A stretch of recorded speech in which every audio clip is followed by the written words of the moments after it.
Magandang gabi sa bawat isa. Muli, night devotion tayo. Pero ngayon ay magpo-promote muna ako ng mic na aking binili dito sa TikTok. Itong isang mic ko ay gagamitin ko pa rin naman. Pero sa behind the scene na lang, kaya ako ay bumili ng bago para makapag-ano ako ng behind the scene at magkaroon din ako ng extra na mic. At yun, kung gusto mo ng extra mic dual,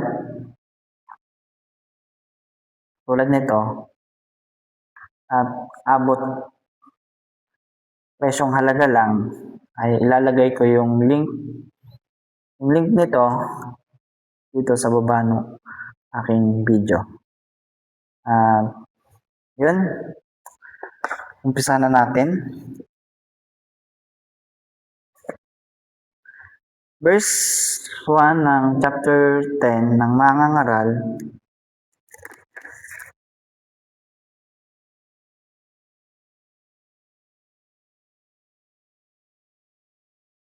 Hanggang verse 10 ng Mga Ngaral. At yun, umpisa na natin.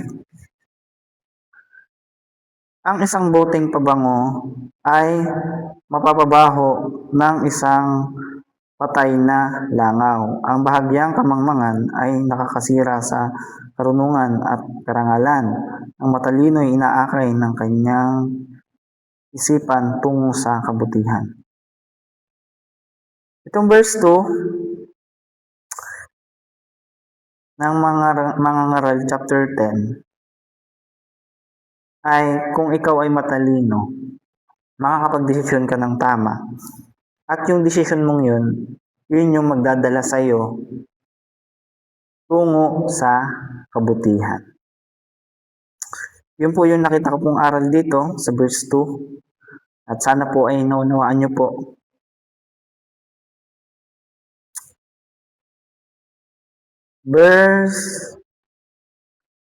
Ito pa pala. Ngunit, ang mangmang ay hinihila ng kanyang damdamin tungo sa kasamaan. So, yun. Ngunit ang mangmang ay hinihila ng kanyang damdamin tungo sa kasamaan. So, yun. Sana po ay hindi po tayo maging mangmang,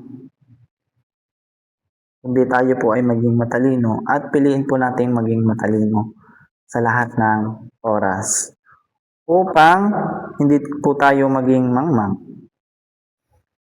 Dahil sabi po dito, ang mangmang ay hinihila ng kanyang damdamin tungo sa kasamaan. So, yun.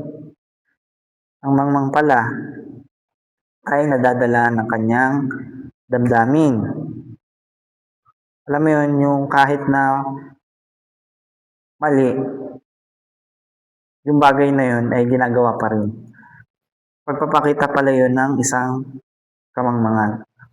Kahit na alam naman natin na hindi makakabuti yun para sa atin, pero ginagawa pa rin natin, yun pala ay isang kamangmangan at yun yung nagdadala sa atin sa kasamaan. Dito sa verse 2, nakita ko yung aking sarili. Ganun na ganun ako. Yung bagay na, alam mo yun, yung tawag doon, alam mo naman sa iyong sarili na makakasama yun sa iyo, pero ginagawa mo pa rin. At pag nangyari na, yung bagay na yun, doon mo lang maiisip na dapat pala hindi ko na lang ginawa kasi napasama pa ako. Yun yung pagkakaintindi ko po dito. Ang damdamin ng isang mangmang ay nadadala siya ng damdamin tungo sa kasamaan. At sana po ay naunawahan niyo po itong verse 2 ng Mangaral chapter 10, yung explanation ko po. At dito na po tayo sa Mangaral chapter 10 verse 3. Maging sa paglakad ng mangmang ay nahalata ang kanyang kahangalan. Nakikilala ng lahat na siya ay mangmang.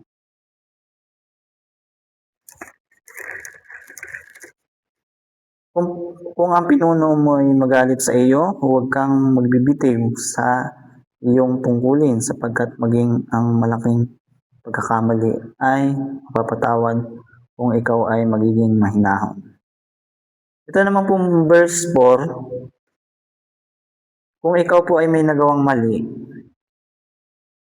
sa iyong trabaho, pinapakita po dito na tayo po ay huwag basta-basta susuko.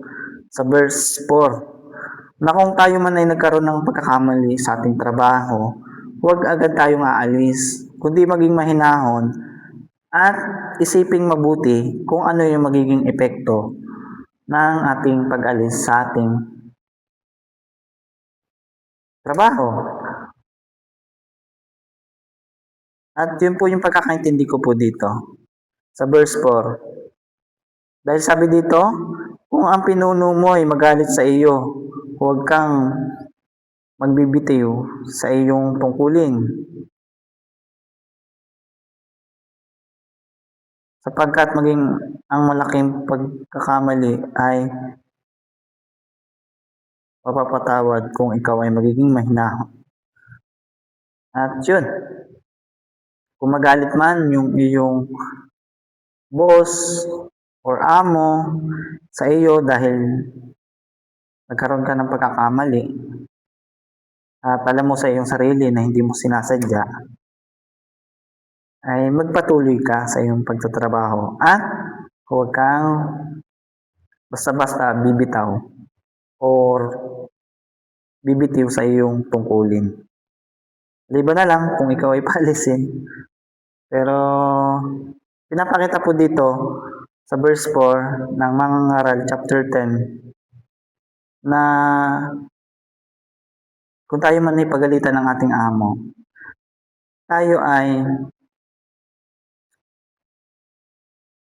magpakumbaba na lang at magpatuloy sa ating tungkulin. Verse 5, ito pa ang isang di makatuwirang nangyayari sa mundo na may kinalaman sa pamumuno. Ang mga mangmang ay nilalagay sa matataas na tungkulin, ngunit ang mayayaman ay sa mababang uri. Nakakita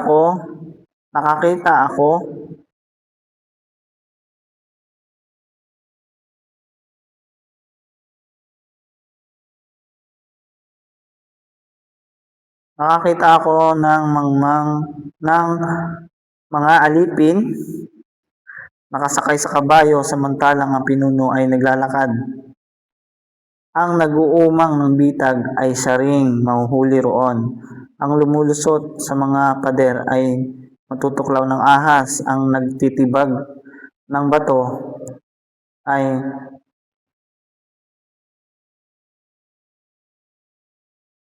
malamang na mabagsakan niyon. Ang nagpuputol ng troso ay nanganganib na mabagsakan, madaganan niyon. Ang palakol ay pumupurol kapag hindi pinahasa. Ang mahusay na plano ay nakakatulong ng malaki sa pagtatagumpay. So, yun. Ang nakita ko din po ditong sa verse 10 na aking natutunan at nakita at naunawaan, base po sa aking naunawaan. Sabi po dito, ang palakol ay pumupurol kapag hindi pinahasa. Ganon din po sa talento natin, kung hindi po natin gagamitin, kung itatabi lang po natin, kung ating itatago lang po, may posibilidad po na yung talent na yun ay mawala. Ganun po ang palakol, kapag hindi po ginagamit, pumupurol. Base po sa aking intindi at pagkaka-experience dahil meron po ditong palakol sa amin. So, yun. Pag po siya nai-stack, siya po ay pumupurol. At sana po ay naunawaan mo po yung gusto pong sabihin patungkol po dito sa verse 2, 3, tama ba?